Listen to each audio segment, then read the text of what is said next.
आज माजी मंत्री अशोक चव्हाण यांनी पक्षाचा आणि आमदारकीचा राजीनामा दिलेला आहे। त्यामुळे महाराष्ट्रामध्ये मोठी खळबळ माजलेली आहे आणि नांदेडमध्ये सुद्धा मोठी चर्चा होताना आपल्याला पाहायला मिळते। आपण सर्वसामान्य नागरिकांकडून जाणून घेऊयात की त्यांच्या काय भावना आहेत। दादा काय सांगाल, अशोक चव्हाण यांनी आता राजीनामा दिलेला आहे। अशोक चव्हाण साहेब काँग्रेस पक्षाचे ज्येष्ठ नेते होते, काँग्रेस पक्षाचे आमदार होते, लोकांना त्यांच्यावर भरोसा होता।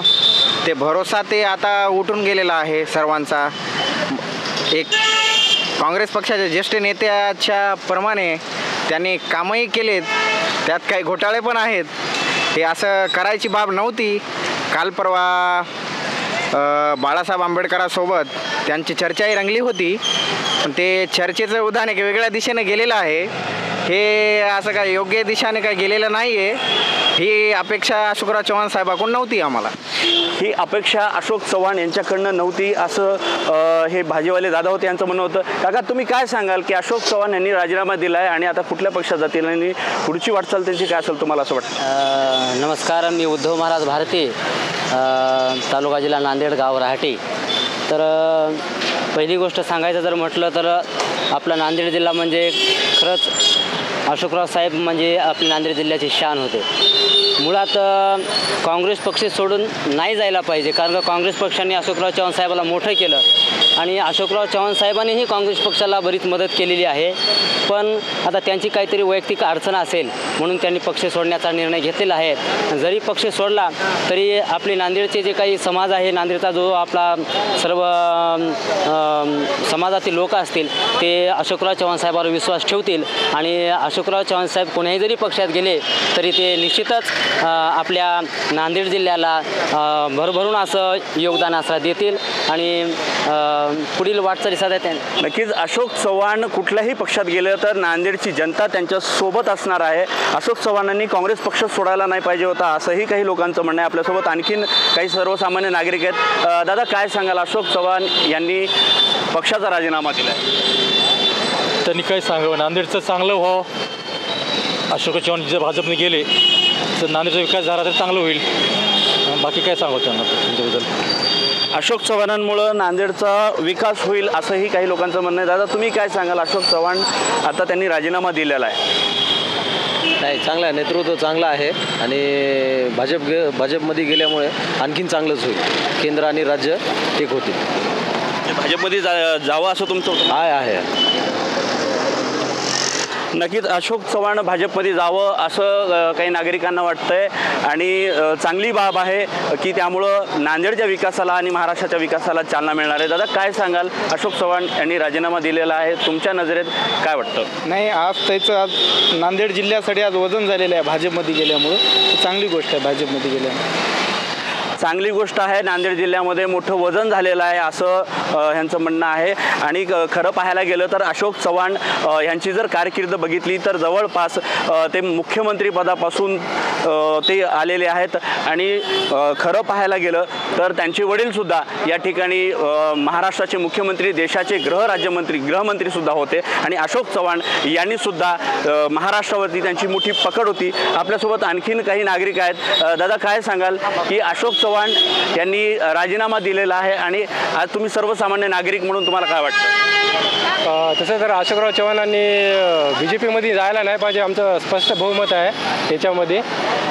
परंतु ज्या प्रकारे केंद्र शासन म्हणा किंवा राज्य सरकार म्हणा, ज्या पद्धतीनं जे माध्यमात समजा ED म्हणा किंवा आणखी कुठल्याही माध्यमाचं त्याचा म्हणजे इनडायरेक्टली उपयोग करून मोठ्या मोठ्या नेत्यांना BJPमध्ये प्रवेश करण्यास मजबूर करायलेत। तर आमचं असं म्हणणं आहे की अशोकराव चव्हाणांनी काँग्रेस सोडून इतर कुठेही जाऊ नये, आमच्या सामान्य नागरिकांचा एक।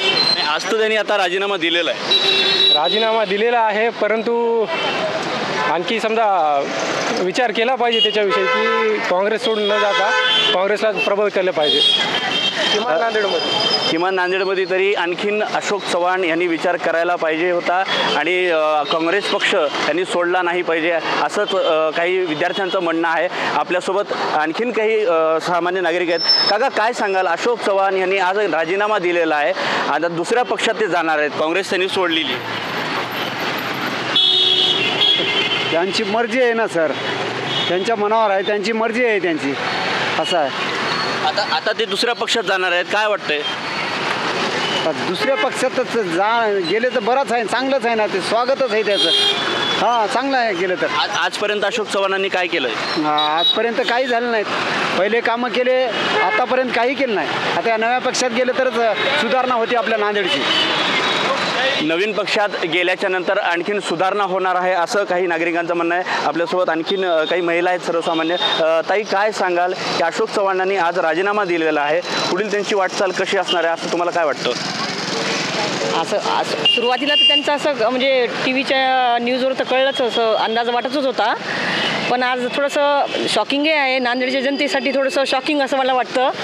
कारण काँग्रेस आणि अशोकराव चव्हाण एक असं पहिलेपासून आता एकदम चेंज, म्हणजे आता त्यांच्या पुढच्या भविष्यासाठी किंवा आपल्या देशाच्या प्रगतीसाठी त्यांनी हा निर्णय घेतला, त्यांच्या सर्वसामान्य जनतेसाठी योग्यच असेल असं मला वाटतं. म्हणजे त्यांनी घेतलेला निर्णय तुम्हाला चांगला वाटतोय? हो, योग्य वाटतं. आता मोदींच्या सोबत साथ द्यायची असेल त्यांना, की एक आपल्या देशाला प्रगतीपथावर न्यायचं असेल किंवा आपल्या देशाला पुढे सर्व सामान्य जनतेला जर सर्व सोयीयुक्त करायचं असेल तर मला योग्य वाटतंय.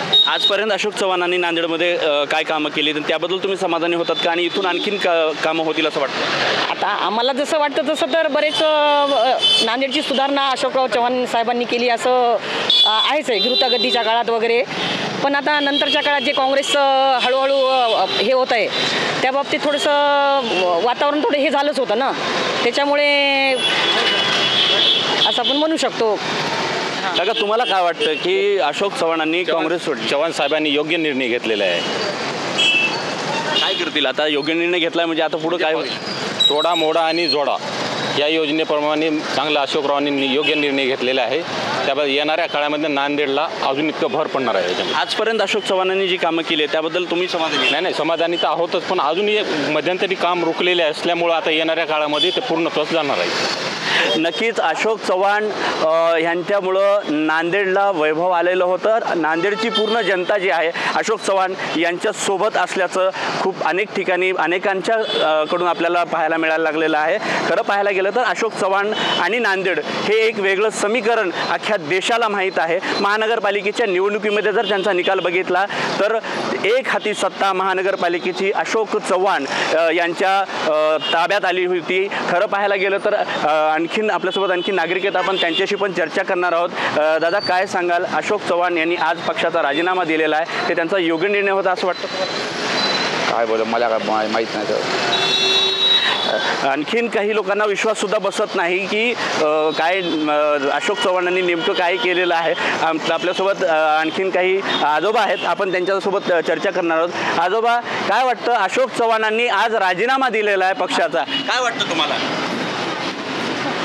काय नाही, त्याने शेवटी उगं पक्ष बदलला. निर्णय योग्य वाटतो तुम्हाला? नाही, ते केलं ते बरोबर केलं, कारण वातावरण बिघडत चाललं. वातावरण बिघडत चाललेलं आहे असं काही जणांना वाटतंय, आणि त्यामुळं अशोक चव्हाणांनी जो निर्णय घेतलाय तो योग्यच असल्याचं या ठिकाणी बोलल्या जातंय. नांदेड जिल्ह्यामध्ये एकंदरीत जर बघितलं तर नांदेड जिल्ह्याची जी परिस्थिती आहे या परिस्थितीमध्ये नांदेड जिल्ह्यातल्या 16 पैकी 13 नगरपालिका ज्या आहेत ते सर्वच्या सर्व काँग्रेसच्या ताब्यामध्ये आहेत.